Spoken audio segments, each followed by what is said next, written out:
Sharon Amesu, welcome to the Development by David podcast. We were just speaking offline there about our backgrounds and our stories, and I was like, Sharon, I need to bottle this so quickly because I was getting so intrigued with your story already.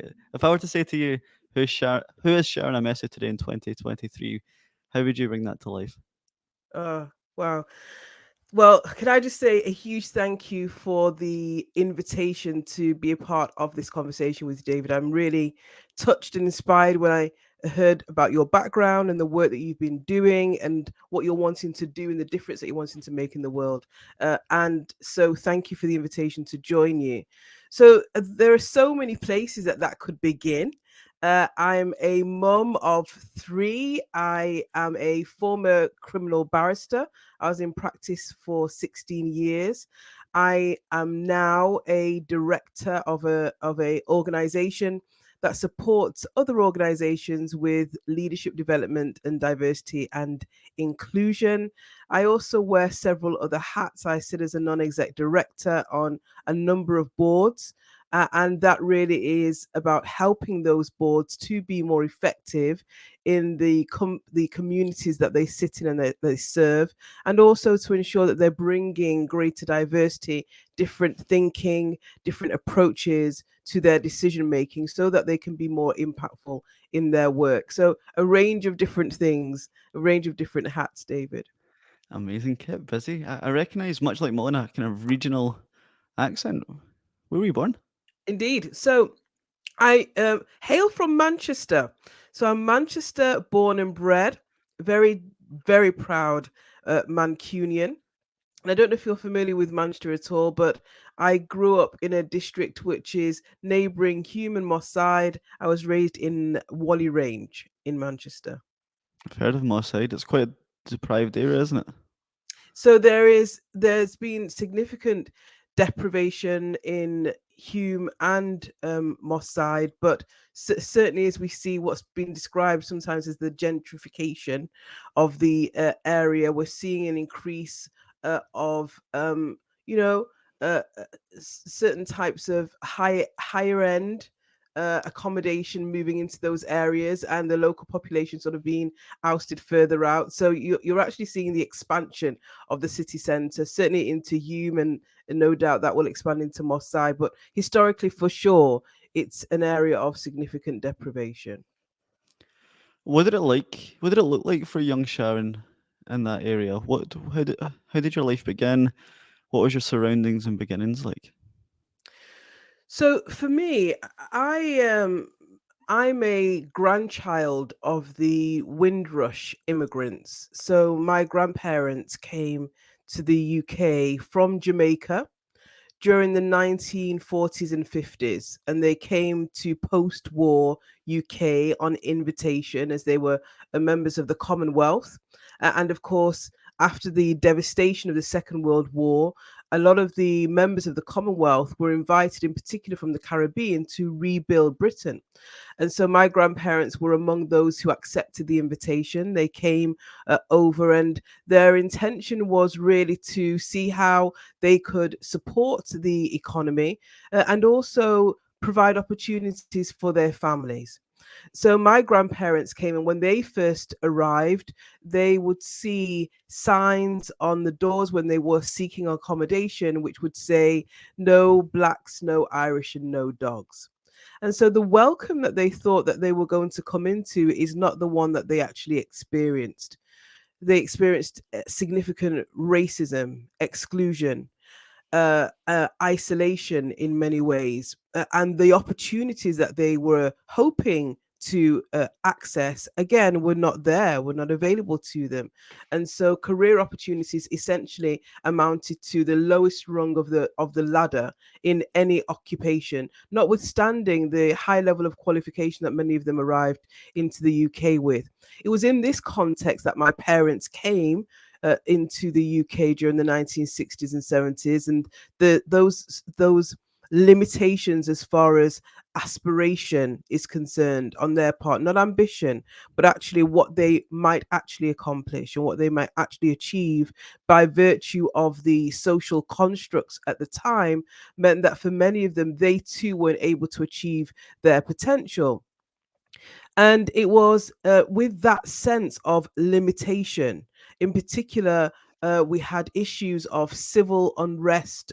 We had during the 1980s, for example, issues of the relationship between law, the state, and society, and in particular, the Black community, and more particularly the West Indian community, because that was the largest community at the time in the UK during the 1970s and 80s. Were experiencing real issues of racial discrimination, over heavy policing, brutality in the police force. They also spilled out into the education system. And so you had significant, disproportionate levels of exclusion of Black students, or if they weren't excluded, then certainly they were not able to realize their aspirations and fulfill their potential within the education system because it was so racialized. And there was the labeling, heavy, distinct labeling that took place for Black pupils and Black students. So, growing up for me during the 1970s and 80s, I grew up in a highly racialized environment where there was a distinct awareness of your one's Blackness, all right, and the the National Front, for example, was at its height in its activity and its anti-racist work, anti-Black work, anti-immigrant work, as it were. And it was that tense atmosphere, that awareness of what it meant to be Black, what it meant to be different in society, that I grew up in. It was that environment. But it's really interesting, Dave, because there was that existed in the wider system, as it were, but also within, but by contrast, rather, within my own ecosystem, I grew up in Whalley Range. And Whalley Range, as I've said, was neighboring to Moss Side. And the riots that I just spoke of, that took place in the 80s, they took place in Moss Side. They took place in Brixton, in London. They took place in Toxteth, Liverpool, Nottingham as well, where you had densely populated areas of the Black community. But Whalley Range was a neighboring district. And that's where I grew up. And interestingly enough, at that time during the 70s and 80s, you had a lot of professionals. So next door to me, I had a doctor, a white doctor. I had a teacher who lived next door. I lived in an avenue. And anyone who's listening to your podcast who's familiar with Whalley Range will be aware of Manor Avenue, which is just off Dudley Road. And it was, in many ways, the area at Whalley Range, and it still is, was made up of many professionals. So on my particular avenue, it was incredibly diverse. We had us as a Black family, we had white families on there, I grew up with Asian neighbors.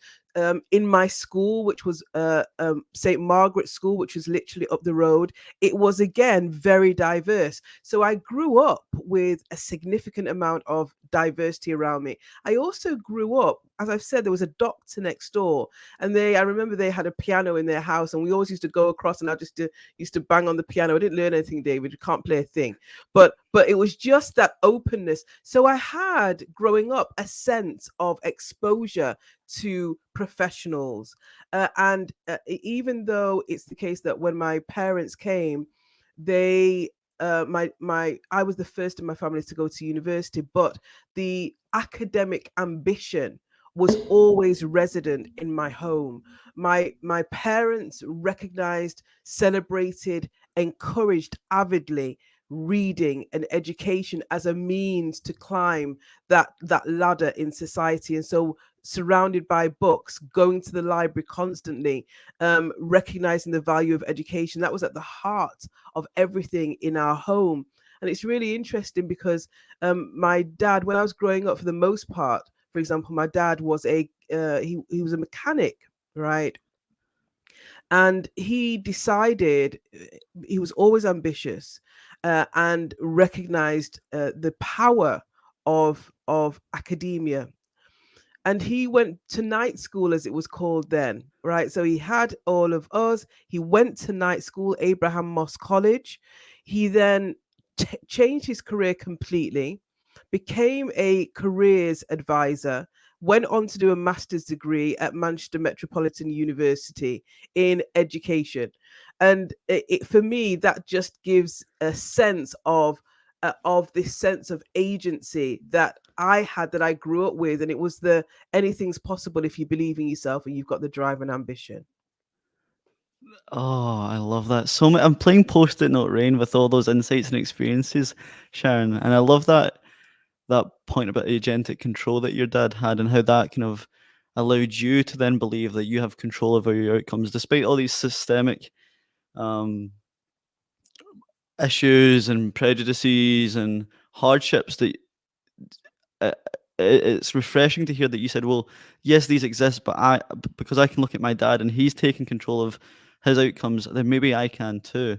And I want to kind of sidestep back to something you mentioned about your local community, how it was diverse, and you had white doctors, you had loads of Asian families, and yes, diversity is great.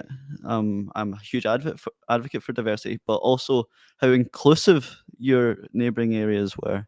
If I were to ask you, based on that reflection, what the difference between inclusion is, between what the difference between inclusion and diversity is, how would you just describe that? Yeah. So thanks for your point. It's really interesting because I can give an example right on our avenue, right? So it was diverse.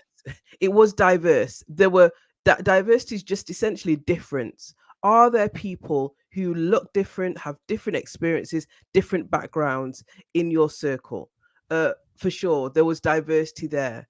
um, Inclusion is the extent to which those people who have difference actually feel that they are welcome and they belong.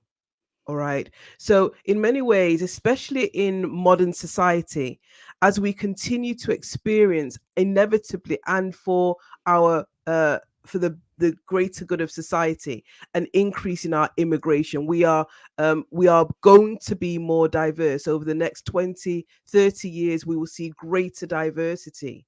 That's in a sense inevitable. But the question is, when we have that, and that's both in relation to people come into the UK, for example, but also we people from the UK. They become expats, right, in other countries. So they are in other countries as well. So in a sense, diversity, there's an inevitability about it as we have the movement of people into different countries for various reasons. Diversity, difference is inevitable. But the question is, when those people land into those spaces, to what extent are they able to contribute? To what extent are they able to advance? To what extent are they able to be seen and to be heard? Are their issues, are their challenges recognized, understood, responded to in the same way as the majority of the folks in that particular system? So on our street, there was significant diversity. There was, to a a large degree, significant inclusion, as kids were in lots of different houses, were trying, sampling all sorts of different foods, etc. But also on that street, as I just remember, I'm sort of placing it in my head right now where different families were, because we had an Italian family as well. I'll never forget a great family, and one of the boys was called Carlos. We used to play with Carlos. We'd find out his mum was Italian. She didn't speak very much English, and we'd just hear her calling out Carlos when he was overstaying his permission slip, as it were, in the middle of the night, right, when we were playing and throwing water at each other. Great fun. The memories are wonderful. And so, but also almost directly opposite Carlos was an old white gentleman. And when we were playing outside, and he was returning home, for example, from being out, he didn't go out very often, you'd hear him mutter under his breath really offensive racist language toward us. And clearly he was of a generation, and he was of a generation who was pre-war, where there was less diversity, and couldn't stand that we were there, couldn't stand that we were on in his country, inverted commas, couldn't stand that we were certainly on his avenue. And so he would be racially abusive towards us, but as kids we just didn't even really pay attention, to be honest. Everyone just ignored him. But that the diversity was on his street, but was he inclusive? Not at all. He didn't want us to be there. And so that's the key thing about recognizing that you can have diversity without being inclusive. And we see that a lot across society as we're burgeoning in our diversity.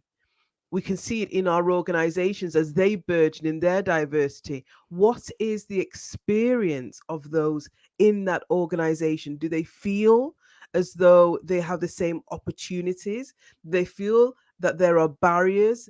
Are they expecting that the career ambition that they have can be realized in that organization? Or is it the case that because of these invisible barriers that are really associated with a characteristic in their identity, that in fact they wear a label which says, there's a barrier for you, you can't get to this place?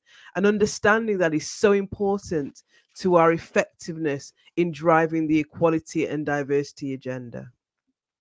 I love it, Sharon. What an example to like totally eliminate that question. If I were to ask you, did that sense of inclusion continue into your academic career? Given that you grew up in such an inclusive street, almost besides the gentleman who you mentioned, but broadly an inclusive street, when you ventured into university, did you have that same sense of inclusion there? So university was an interesting time for me. I sort of meld university, my training as a barrister. I sort of meld all of that into one. And what's really interesting is, as I was entering into university, it was sort of a strange environment for me because I was the first to go to university. But I went to Loretto College. Loretto College. I went to Trinity High School, which again is in Hume in Manchester, and that was a very diverse school again. And what I liked about Trinity is that at the time it was very deliberate. It was almost a new school in many ways, and it merged a school which was based in North Manchester with a school that was based in South Manchester.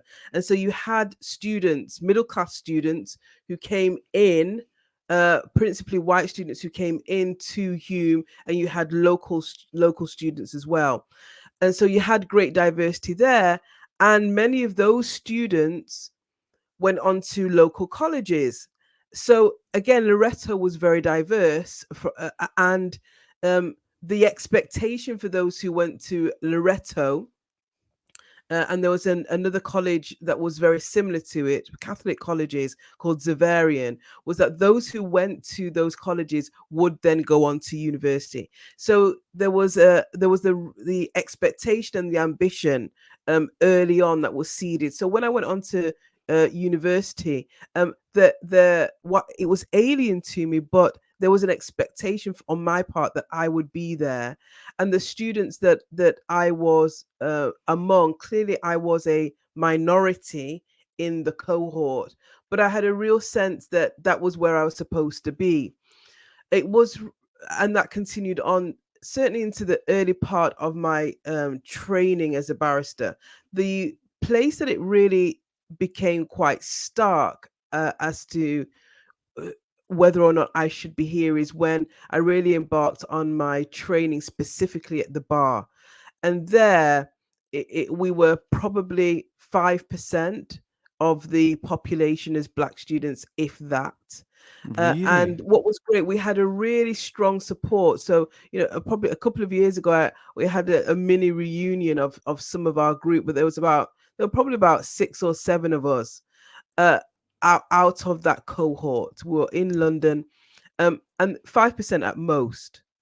That's not surprising, though, if you look at it, to be honest, David, because if you look at the legal sector now, and this is 20 odd years on, and I'll come on to why I've been looking at it more closely shortly, but that the representation of those of Black people, not just Black women, Black people who secured pupillage, that's training as a barrister, was 2% for last year. 2%.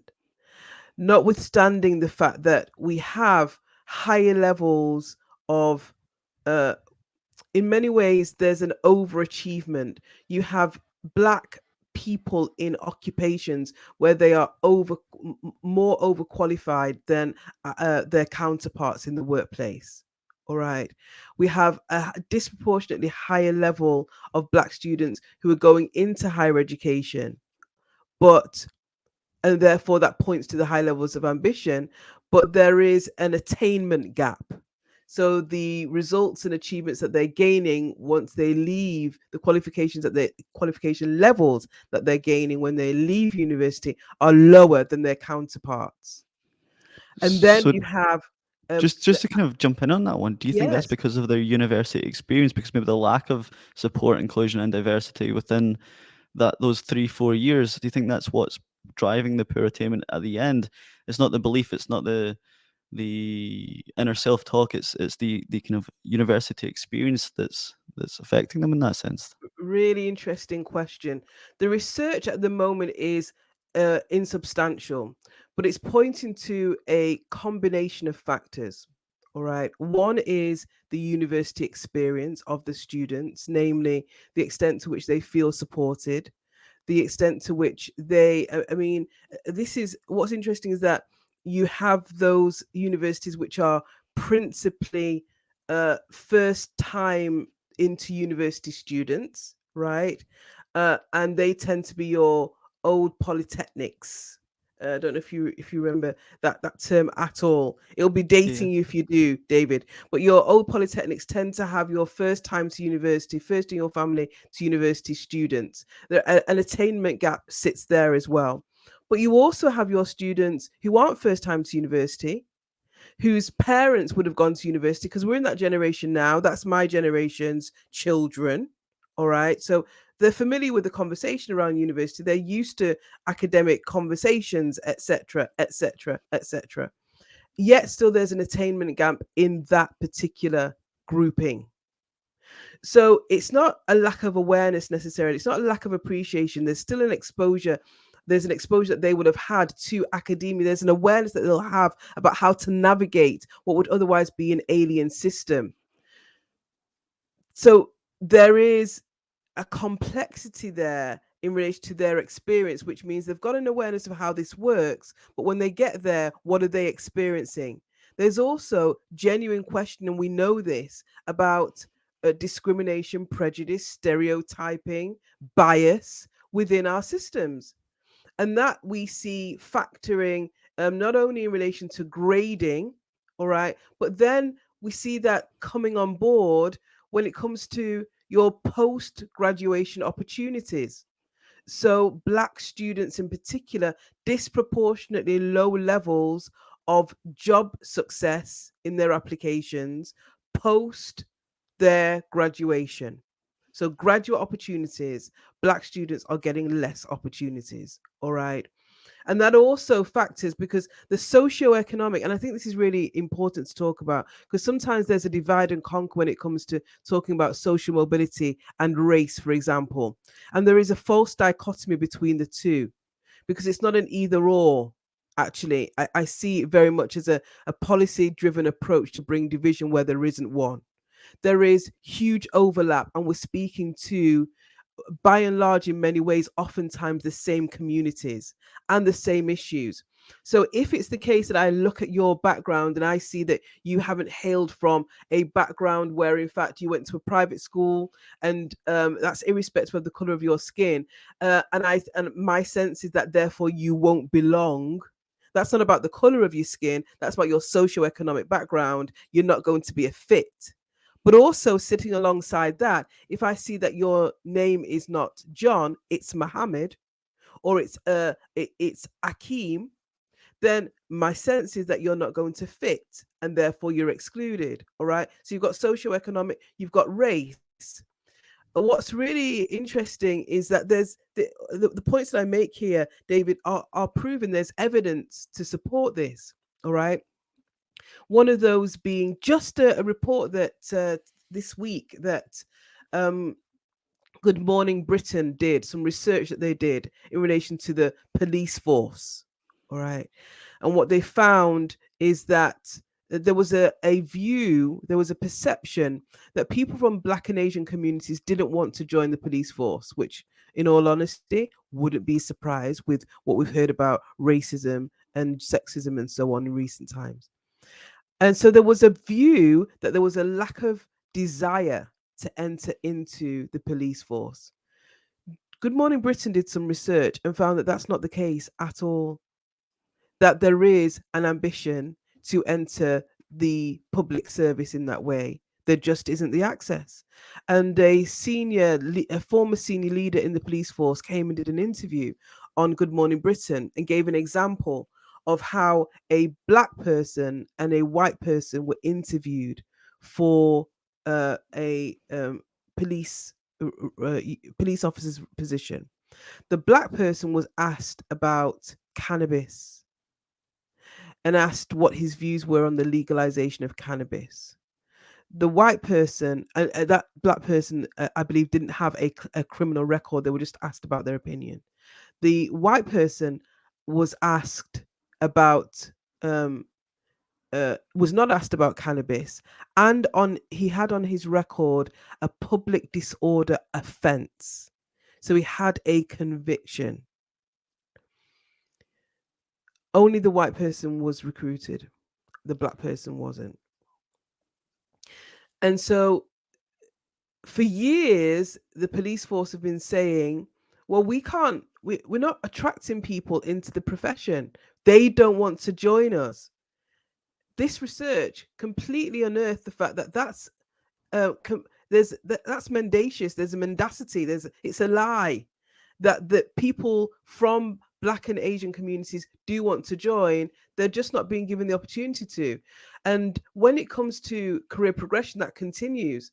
And the issue also applies in relation to social mobility, David, because when it comes to social mobility, if you're not aware of the opportunities, how are you going to get your foot through the door?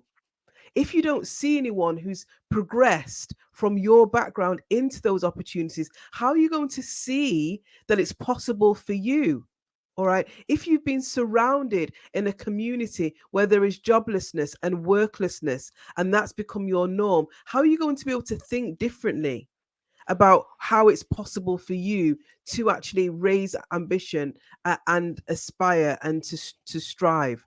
So the work of exposing, the work of role modeling is so important. And as you've highlighted, that's why this podcast is just so important, because what it does is it signposts, it signals, it's a lighthouse, as it were, that can other people can point to and say it's possible. It's possible. And those who are making decisions, key decision makers, gatekeepers, it's so important for them to hear podcasts like this, because they can see and understand better the extent to which they may be a barrier to that progress. They may be a barrier to that progression, and play their part in breaking down those barriers and enabling opportunity. No, thank you there for the kind words, Sharon. Thank you for the emotional labour, and thank you for that really pertinent example. People might look from the outside in and think, if they're from a Black heritage background, the law profession isn't for me. I'm not represented in the law profession if 5% or less than 5% of graduate places are going to people just like me, or perhaps the law profession isn't for people like me if I'm from a lower socioeconomic background. And I love your kind of sentiment around awareness of opportunity. When we think about social mobility, when we think about inclusion, when we think about careers, we always use this term access to opportunity. But like you said, awareness drives the access. Without any awareness, there is no access.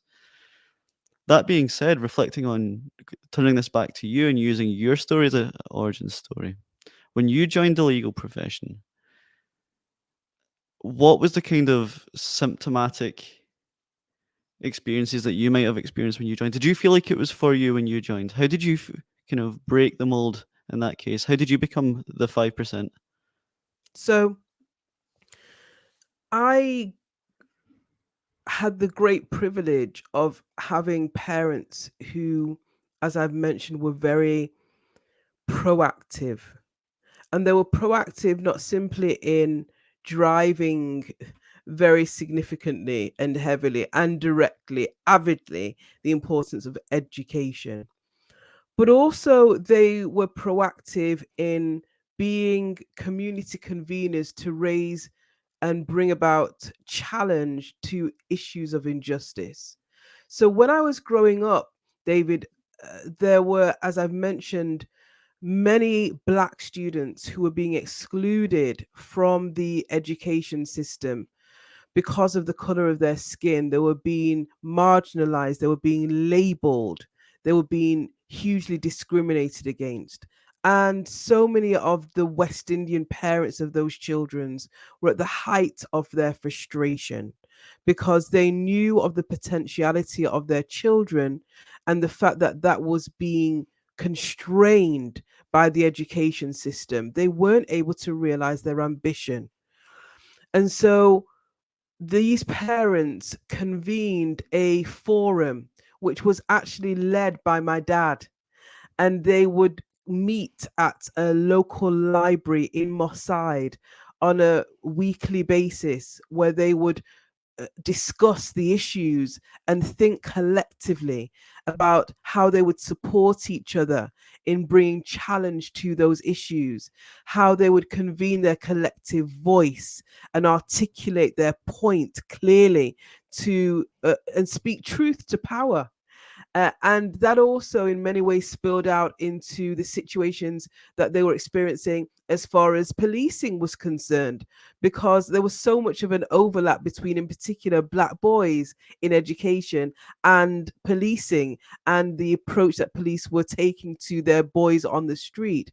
And so I started hearing very early on, I remember it so clearly, being in these rooms as a youngster, looking up at these what at the time seemed like giants of people, and just hearing them talk about their issues and why it is that they needed to be challenged and the importance of having a voice. And in those infant years, as it were, I began to become aware of the importance of using your voice, having a voice, finding a voice, and using your voice. And somehow through those organic conversations, by in many ways by osmosis, the awareness became that it wasn't just about being on the outside pointing in and saying, here is what needs to be done. There was, to use a very blunt description about it, but it was also about influencing from the inside, inverted commas. It was about being a part of the system where decisions were being made, so that you could be an influence over those decisions and break down the aspects of discrimination, challenge those aspects of discrimination that were impacting your community. And so it was largely through those conversations with the community, the Black community, with my parents, with my family, in particular my uncle, my paternal uncle. And I knew, therefore, by the age of 14, 15, I knew that I wanted to be a barrister, because the language had been introduced to me. And I don't know if you've got one of those old school books, David, where, when you're those leavers books where people write in the books and they draw sort of stupid faces or all of that sort of stuff. Well, I've still got mine here. As it happens, my mum's a bit of a hoarder of all of my school stuff, old reports, etc. Right. And several years ago, she represented this back to me. And in that book, it's got all sorts of comments from old pals at school talking about being a barrister, etc. So that just reminds me of just how far back this ambition goes. But I had those seeds planted early on, and that sense that this is what I wanted to do. I wanted to make a difference in the world in this way. And so that was the path that I went on. But in terms of entering the profession, well, this takes me to the point that I was making, starting to make earlier on, about why my eye is so still firmly placed on the legal profession now, even though I'm 10 years on and I've left in leaving the profession. So when I entered the legal profession, and in particular, specifically chambers. Well, I was so grateful for the opportunity, and to this day, I'm so grateful for the allies and sponsors who were hugely impactful for me in gaining access to the profession. And one of those, very, very early on, I can't overstate the importance of allyship and sponsorship in making a difference. And I say this quickly in parentheses, David. There are so many who wonder, well, what can I do as a person who's not from that community, or the marginalized community, those who are underserved? What can I do? And in fact, you can make a massive difference. And I am testament to that, because throughout my career, it has been, in particular, white male colleagues who have stepped in, bridged the gap, created opportunity, opened doors for me, been a voice in sponsoring me when I wasn't in the room. They've been such a huge influence. And I remember earlier on the likes of a barrister who's still in practice now, called Patrick Cassidy, sorry. And he was a barrister in practice. Just, I literally was at court one day with a solicitor who I was doing a week's training, or not training, just a student placement with, for a week, just knocking on doors and sending letters and asking for opportunities. And he was at court with a case with this solicitor. And at the time, I didn't even know how to even speak to a barrister. A barrister, goodness me, they had a wig and gown on. Would they even deign to speak to me? And I asked this solicitor, and I'll never forget. She was actually so brilliant. And I said to her, "Would you please go and ask the barrister if I can spend some time with him?" And she did, and he said yes. Tell her to meet me here on Monday. And that set this train off with Patrick Cassidy. I spent a week with him. Then it was sort of mid my degree. When I finished my degree, I contacted him because that was a contact that I had. And vicariously, circuitously, long story short, that's where I got the second part of my training. It was with their chambers, and I was the first Black woman in their set of chambers. So that was it. That was the journey, right? And in relation to the time now, so 20 odd years on, my daughter is entering the profession, and she is entering as she's training in personal injury, employment law, and clinical negligence. A different set of chambers. She's going to be based in the West Midlands. But we recognized, as we talked about our journeys over the span of 20 odd years, that whilst significant progression has been made, we are having a much richer conversation about diversity in the legal sector in particular. Not enough has been made, and you still have low levels of access into and progression into the profession by those from lower socioeconomic backgrounds. It's still in many ways very elitist, and one of those reasons is because of how costly it is. It's very expensive to train as a barrister. It's very expensive to achieve that qualification.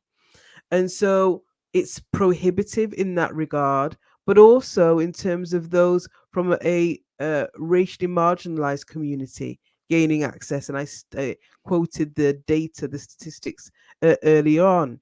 So my eye is still trained on the legal profession, as it were, for that reason, but also other sectors where I see that you still have huge underrepresentation and alarming statistics. There was just a report that was published recently by The Guardian, who itself is going on its journey of self examination in relation to its roots of in history connected with slavery.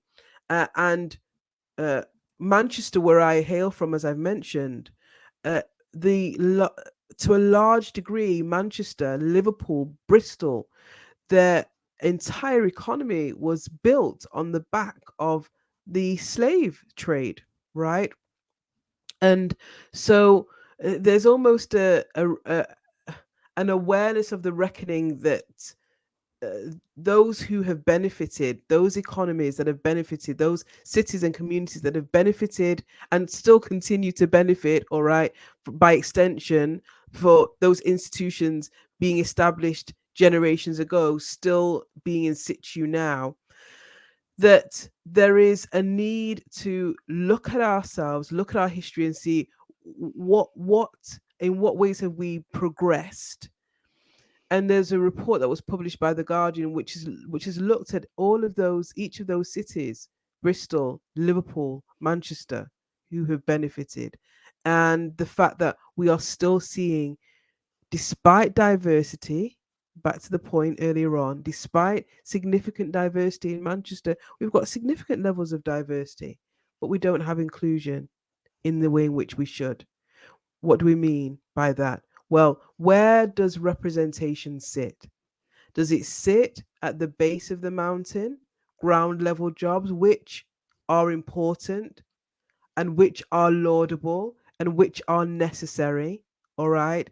But if it's the case that you only sit in security and you're only sitting in the cleaning jobs, or you're only sitting in the front level office roles, but you're not progressing into middle management. And if you are in middle management, you're not progressing into senior leadership and your exec roles, what is happening? And the data shows, despite our history of diversity in all of those cities, we are not seeing the progression that we should be seeing. So there is still a lot of work for us to do as a society. And of course, that touches on as well social mobility. entirely. Where are entirely where if you just look across any of our institutions now, where do most of our graduates come from? And how Russell who Russell Group universities, private schools, they have hereditary lines in the profession. Yeah, right. So it continues to be excluding and prohibitive, and it's to the disadvantage of our organizations, because we have the likes of McKinsey, PwC, KPMG. We've got to mention that. KPMG, or EY. They've all done research which has explored the importance, the value of diversity in senior leadership at decision making tables, the advantage of that. We know that, but we're not seeing it. And so there is an intentionality that is required. There is measurement that's required. There is accountability that is required to move the dial on this and ensure that the diverse populations and communities that we sit in are properly represented. I love that, Sharon. I could listen to you speak all day. One of the two levers that I heard you speak about, and it's lovely that it's been such a pertinent lever in your own journey in terms of your own progression and your own visibility into the law profession. But two of the levers that I noticed that could bridge the gap between diversity and inclusion is the two terms that you use, sponsorship and allyship. How could I ask you, for those listeners who might not be from our kind of diversity inclusion backgrounds, or who might not sit in our professions, how would I ask you to describe, how could I ask you to describe what diversity, not diversity, how could I ask you to describe what allyship and sponsorship means? Thanks, David. So, allyship, I believe the clue is in the title, in that it's about recognizing that there are a group of people who require support and assistance because of something that they need to overcome, and coming alongside them and partnering with them in the way in which the group requires to enable them to achieve their goal. So what is, first of all, the issue? Well, it will be some form of ism.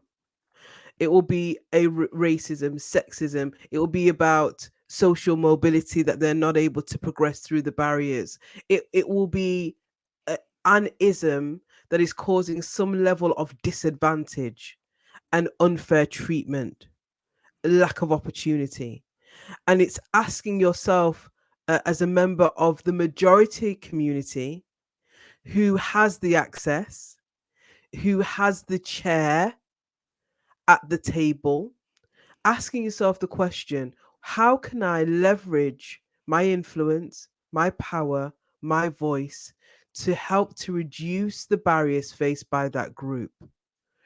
And asking yourself the question and asking that group the question. And why do I say you need to ask the group the question? Because often what happens in these situations is you'll have an imposition from an external group who believe that they know what that group needs, and they'll come with their pre-packaged solution and say, here is what you need and here is how you overcome your own barriers and your own issues. Well, that's called saviorism. And marginalized communities don't need saviors, they need partners and allies. And so you go to those communities and you say, what are your barriers? What are the issues that you are facing? And then you, through that conversation, understand the needs of the community. And you make a conscious decision that things will not be done to them without them. In fact, it will always be with them.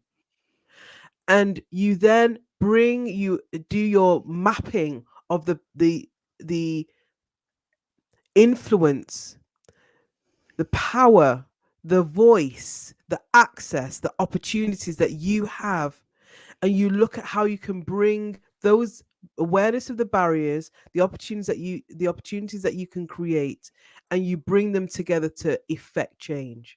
That's what allyship looks like. Sponsorship is where you, for example, are in the room where things are happening, where decisions are being made about the next career opportunity, about the next big project, about the promotion. You are in the room as a person from the majority group, and you have the opportunity to decide or to influence who gets that next opportunity. And you play your part in ensuring that that's not just from the usual group, but you challenge the group to think outside of the box. Have you thought about David? David may not have come through the traditional route, as it were, but he brings a wealth of skills. His background is something that we can really leverage because he's able to reach a community, connect with the community, can identify with the community who otherwise we would not be connecting with. So, have you thought about David? Have you thought about Sharon? Sharon hasn't got our background. Sharon will ensure that we don't have groupthink here, that we're not just an echo chamber. Have you thought about? So the sponsor is proactive in being the voice in the room that creates opportunities where they might not otherwise have existed. Such easily digestible definitions, Sharon. I love it. Thank you so much for sharing that. On on a similar vein, like I'm aware that I'm really lucky that KPMG, my work experience there, my apprenticeship program has allowed me to meet such a wide array of people from all different backgrounds. But prior to that, I'm very conscious that I come from the west coast of Scotland, and I'm very conscious that I'm a white straight male, a white straight able male, a young man. And in this day and age, I might be somewhat scared of cancel culture because I've not been prior to my apprenticeship program. I've not been exposed to different communities. If there is, for example, white, straight, able man from a working class town who hasn't been exposed to different cultures and races, but they want to be involved, but they're scared to ask questions because of this cancel culture, how would you advise them or empower them or encourage them to start this journey so they can become an ally? Wow. So thanks for that, David. It's interesting because the response to the question is a response that's universal, not simply in relation to anyone who holds the identities that you've just described, but it's for anyone who wants to be an ally to an other group that is marginalized. Can I posit this first of all? I detest cancel culture.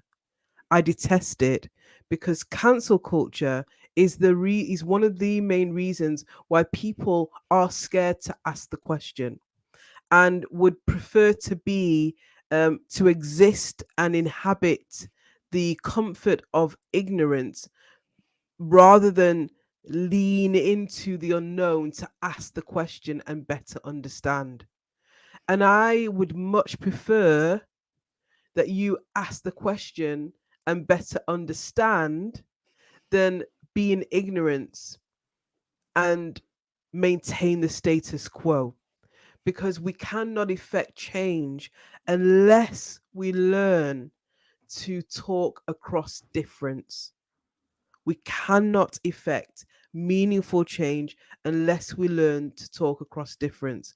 And we have a heightened, highly sensitized, heavily polarized society where people are so entrenched and so encamped that they cannot hear the perspective of someone who does not hail from their background or even share their views. And it's dangerous. It really is. Because in order for us to be sponsors and allies, we need to understand each other better. We need to understand people's perspectives and their points of view. So, in answer directly to your question, what I encourage you to do, and what I would encourage others to do who want to be an ally, to be a sponsor, it's to first of all increase your awareness. It starts with uh, being more aware. And Jennifer Brown, in her book Inclusive Leadership, provides it's almost like a spectrum, a model, a path that one goes on into being an effective advocate. And she starts off with unaware, and she says everyone in relation to an area that does not affect them directly will be unaware. Essentially, you don't know what you don't know. All right. And so the question is, how can you start to begin your awareness? Well, one, of course, is resources. There are existing resources out there. There are podcasts, there are books, there are articles, there are YouTube videos, etc., that one can start generating one's own awareness in relation to any aspect of that marginalized group. But it can't stop there, all right, because it will in a sense be abstract from those who are in your community. It'll be relevant, but it'll be abstract. From there, nothing is more, to me, from my experience and from conversations with colleagues, nothing is more powerful and poignant than an individual who is taking an interest, a genuine interest. I'm not talking about nosiness, I'm talking or scrutiny or examination, because people are able to distinguish and discern between an interest and curiosity and nosiness to galvanize evidence to fit a description in your head that you have about me. So, well, if you are seeking to gather information to match your confirmation bias against me, that's very different from a person who's genuinely curious about my lived experience. And one of the ways in which an individual can demonstrate that they are interested is having done some work themselves, done some awareness raising themselves, and then coming and saying, and this has happened, I know this from personal experience, Sharon, I'd really love to have a coffee with you. I've been doing some reading around the experiences of Black women in the workplace, or I've watched some of your work, as you have said. I'd really like to understand some more. Is it all right if we have a coffee and a chat? If you don't want to, recognize that the person has their own right to say no. All right. If you don't want to, that's absolutely fine. But I would love to understand some more. You can also be asking questions such as, in what ways, when you've built relationship with people, in what ways might I be behaving in the workplace that might be a barrier to you? Can I understand some more about your experience in the workplace? Do you feel included? What can we do to make you feel more included? It's not about pandering. Sometimes people think this is just wishy washy stuff. It's superficial. Just get on with the hard stuff of the workplace. But recognizing the workplace is changing and it's evolving. And Jacob Morgan, he's an author and researcher who did some work about the future of leadership. And he asked thousands of employees and several hundred chief execs around the world, what do you see as the trends taking place that will impact the future of leadership? And one of those trends that emerged was the diversity of the workplace, that is an inevitability. And therefore, if alongside that, he talked about purpose and meaning, that people will want greater purpose and meaning. If you meld those two together, it's about people from diverse backgrounds feeling that they are seen and respected in the workplace. And if they are not, they will go somewhere else. And in a time where we have significant labor shortages, David, that are not set to disappear anytime soon, where people are more discerning about where they want to work.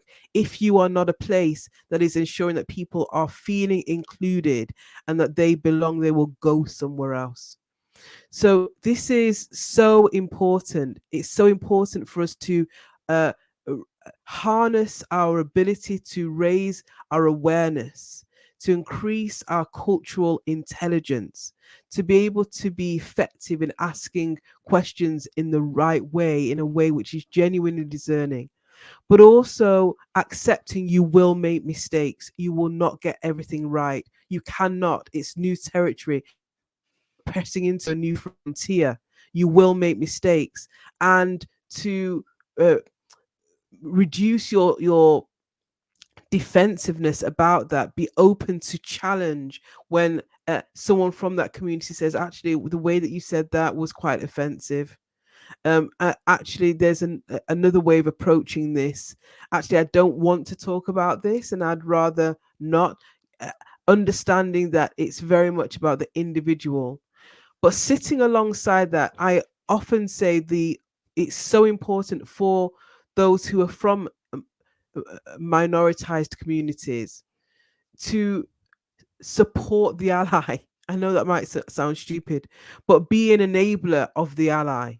So if it's the case that I'm going to cut you down when you get the first thing wrong, I'm not enabling you to be an ally. Where I sense that your intention is genuine and it's a genuine mistake, I believe that it's also on us as we articulate our rights as marginalized groups to also ensure that we don't cancel people who are well intended. I'm not talking about your overt whatever ism. I'm talking about the people who are well intended, who want to learn, but get the thing wrong. Cutting them down so that they do not feel any type of level of confidence to be able to speak up and be curious again is counterproductive to our ambition. I really love that last point. I love that entire summation was very actionable, but I love that last point around giving those who are well intended, those who are not virtue signaling, those who are well intended, giving them the conditions where they can fail and get it wrong and Yeah. learn from it. Yeah. Because over time they will adapt, they will learn and become of service to you, and it will build inclusion. Whereas if, like you said, if people are cut down at the first wrong term or the first hurdle, then it's going to be divisive, not inclusive in that sense. So I'm so glad that you brought that to life, Sharon. Completely, so important. And I've seen it, I've witnessed it, and I think often what happens with this work of diversity inclusion is we become disconnected from the fact that it's in many ways common sense. If we just look at human relations, our social systems, our social constructs, our emotional relationships, our emotional triggers, emotional intelligence. How do we work with people better? Well, we increase our own awareness, we increase our awareness of others, we have empathy. empathy on both sides. All right, both sides is crude, but you understand the point that I'm making. Um, where they that self awareness and empathy sitting alongside each other will help us to be able to talk more effectively across difference. I love it. I want to ask you one final question before you go, Sharon, and it's on reflection of your TED talk. If I were to ask you, how does one become a good ancestor? How would you answer that? Oh, goodness me. It's a question that I ponder almost on a daily basis. And I ponder it, David, because I'm a mum of three, as I've mentioned. And so I'm constantly conscious of the world that I brought my children into and the world that I want to leave them in. All right. And a good ancestor is always conscious of this. To what extent am I living and leading in a way that leaves this world a better place than I found it? To what extent am I living and leading in a way that leaves this world a better way than I found it? And the good ancestor continues to ask themselves that question and live into a positive answer. Oh, Sharon, this has been amazing. This has been one of my favorite podcasts this year. I really appreciate you using your hardship, the kind of hurdles that you've had to jump, and your leadership to illuminate this conversation. I can't begin to resonate with some of the challenges that you've faced and your community faces because I'm not from it. And I'm so privileged and proud that I could use this podcast to share that awareness with people just like me and people just different to me. So thank you for your time, Sharon. Thank It's really meant the world to me. It's been such a pleasure being in conversation with you, David. And as I've said to you, you're obviously going to edit this out, David. But essentially, as I mentioned to you, I've been wanting to start a podcast for how many years? You've seen the mic I've got, right? But your style was just wonderful and a real masterclass in just how to be in conversation and making it easy for the guest. So thank you so much for your approach to it. Oh, thank you for those comments, Sharon. And for the listener, if they want to hear behind the fourth wall, I didn't share any questions with you in advance. We didn't fabricate or prepare No, any no. answers to this. This was just two people talking about a passion and Yes. a topic they care so deeply about. So I really appreciate those compliments. And Sharon, I'm going to hold you to account. You better start that podcast because you won't regret it. Thank you so much for the challenge. If people want to reach out to Thank you. you online, Sharon, and engage in your work and engage in your services, or just reach out to say this podcast touched them, where can they find you online? So I'm on LinkedIn under my name, Sharon Amesu, Ame. And also my website is www.sharonamesu.co.uk. Thank you so much for this conversation, Sharon. Thank you so much, David. It's been a pleasure.